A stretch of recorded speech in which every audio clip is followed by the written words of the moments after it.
Silence is not weakness, it is self-command. Most people misunderstand silence. They think silence means you have nothing left to say. They think silence means you gave up. They think silence means you lost. But sometimes, silence is the strongest thing a person can choose, because there comes a moment when another explanation changes nothing. Another argument solves nothing. Another emotional conversation only keeps the same cycle alive. The truth is, not everyone wants understanding. Some people want access. Access to your attention. Access to your emotions. Access to the part of you that still reacts every time they pull the same trigger. As long as they can disturb your peace, they know they still occupy space in your mind. And many people confuse that influence with importance. Think about how often we feel compelled to respond. A message arrives. A comment stings. Someone misunderstands us. And immediately, the mind starts preparing a defense. We want to explain. We want to correct. We want to be understood. But what if the need to react is exactly what keeps us trapped? The Stoics understood something most people never learn. Real power is not controlling others. Real power is controlling yourself. In this video, we will explore why calm distance often speaks louder than emotional effort, why some people lose their influence the moment you stop feeding it, and why the greatest victory is not changing their mind. It is reclaiming your own. Why your reaction gives them power. Every reaction creates a connection. Not always a healthy one, but a connection nonetheless. When someone knows they can make you angry, anxious, defensive, or desperate for clarity, they learn something valuable. They learn where your emotional buttons are. And once those buttons become predictable, influence becomes easier. This is why so many conflicts repeat themselves. The situation changes. The people change. But the emotional pattern stays the same. Someone ignores you. You overthink.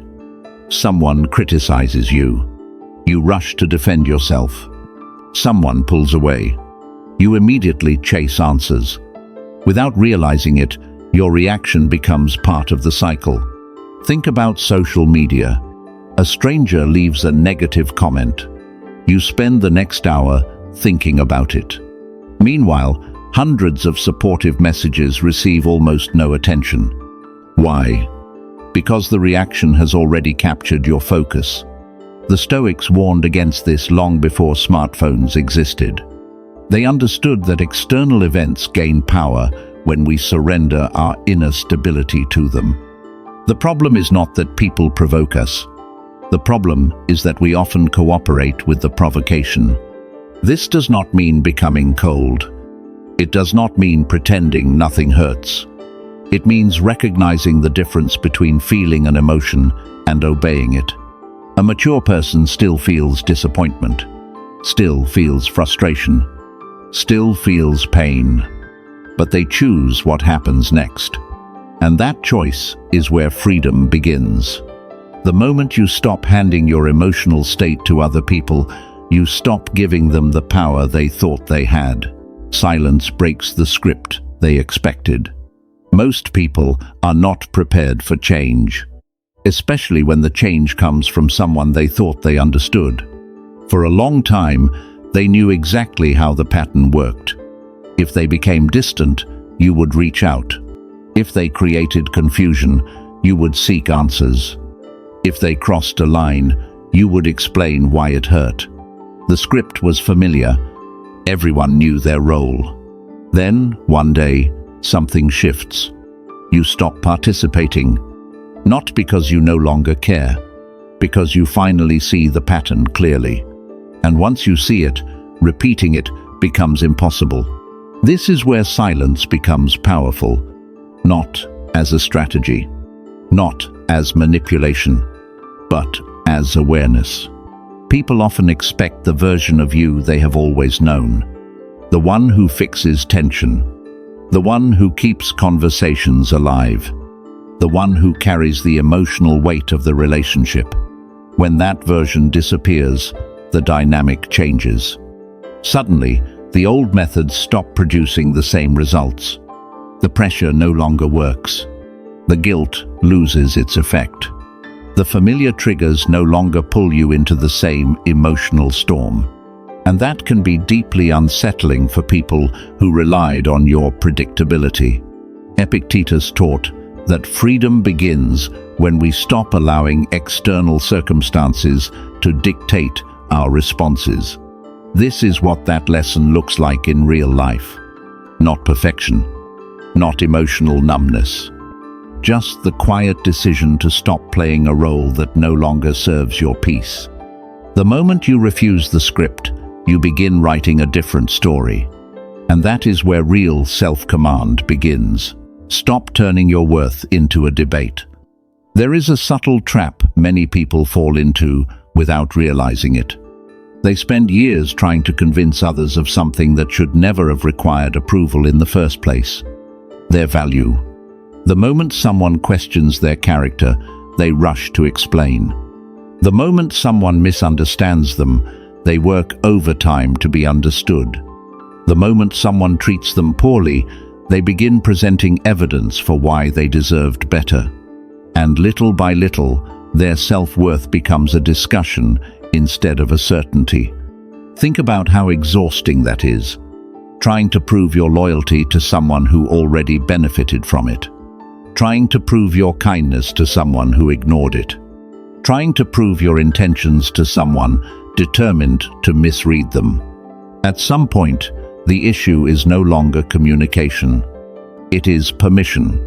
You begin asking people to validate truths you already know. The Stoics viewed this differently. They believed character is demonstrated through action, not defended through endless argument. A person who genuinely wants to understand you may need a conversation.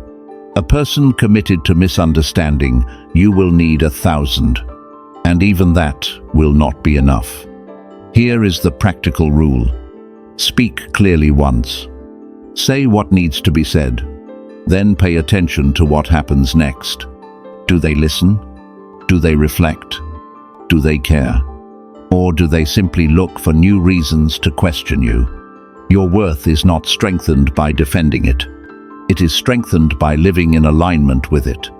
The moment you stop arguing for your value, you begin protecting it. Your absence becomes the mirror. There are situations where your presence hides more truth than your absence ever could. Not because you are dishonest, because you keep compensating for what others refuse to take responsibility for. You smooth over tension. You forgive quickly. You return after every disappointment. You explain away behavior that should have spoken for itself. Over time, your effort becomes a cushion. It softens the impact of choices that should have consequences. Imagine a workplace where one employee constantly fixes everyone else's mistakes. As long as that person stays, the system appears functional. But the moment they leave, the weaknesses become impossible to ignore. Relationships often work the same way. When you are always repairing, understanding, accommodating, and absorbing emotional damage, you prevent people from seeing the full effect of their actions. Then one day, you stop. Not dramatically, not angrily, just quietly. And suddenly, there is nothing standing between them and the reality they helped create. This is why absence can become a mirror. It reflects what your constant effort was covering. The Stoic approach is not about forcing people to learn.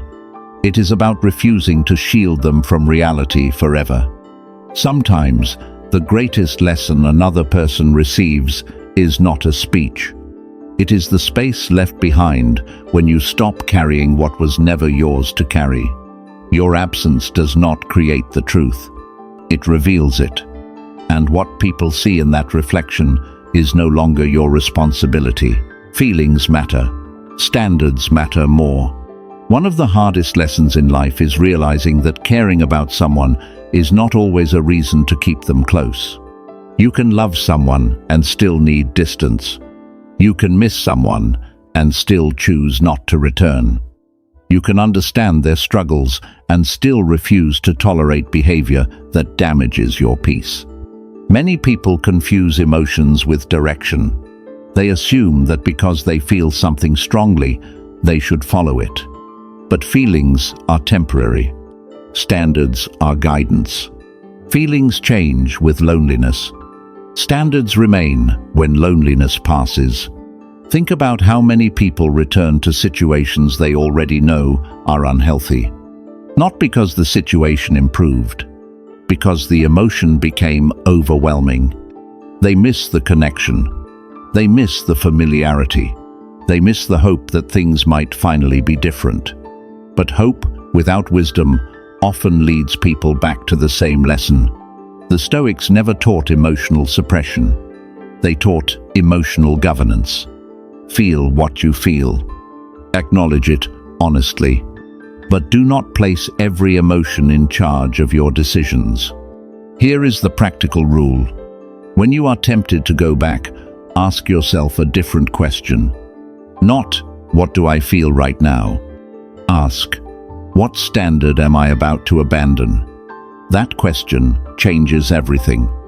Because real self-respect is not tested when things are easy. It is tested when your heart wants one thing and your principles choose another. Feelings deserve attention, but standards determine direction. And that distinction can save your life from repeating the same pain. The final trap, waiting for their reaction. There is one trap that catches people long after they think they have moved on. They stop texting. They stop explaining. They stop reaching out. From the outside, it looks like freedom. But inside, something remains attached. They still wonder if they were missed. They still imagine the moment of regret. They still hope the other person finally understands what they lost. And that is where many journeys quietly stall. Because physical distance is not the same as emotional freedom. You can leave a relationship and still carry it everywhere. You can walk away from a conversation and continue replaying it for months. You can choose silence while secretly waiting for it to produce a result.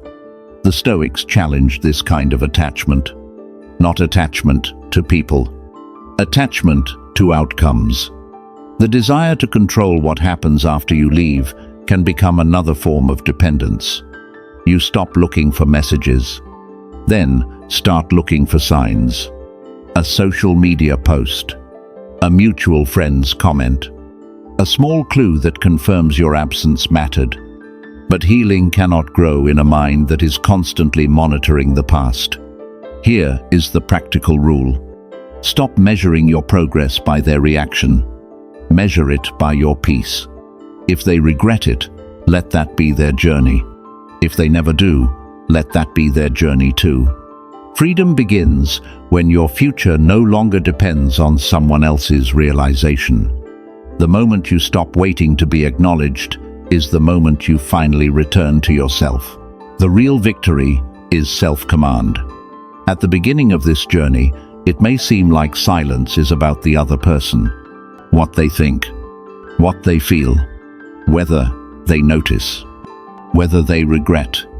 But as we look deeper, something becomes clear.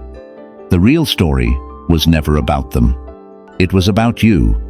It was about reclaiming the part of yourself that had been handed away piece by piece. The part that kept seeking approval. The part that kept explaining its worth. The part that kept sacrificing peace in exchange for understanding.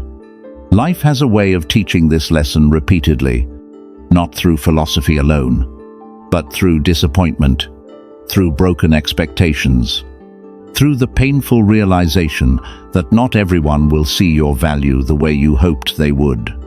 And yet, your value remains. Not because someone recognizes it, because it exists independently of recognition. This is the heart of self-command. You stop making your emotional stability dependent on another person's awareness. You stop asking for permission to move forward. You stop waiting for the perfect apology before choosing peace. As Marcus Aurelius reminded himself, the only true domain we possess is our own mind. Everything else comes and goes. People change. Opinions change. Relationships change. But character remains. So, walk forward calmly, not to prove a point, not to create regret, not to win. Walk forward because your life is waiting, because your energy belongs to your purpose, because your peace deserves protection, and because the strongest person is not the one who leaves others broken. It is the one who leaves the cycle behind and finally becomes master of himself.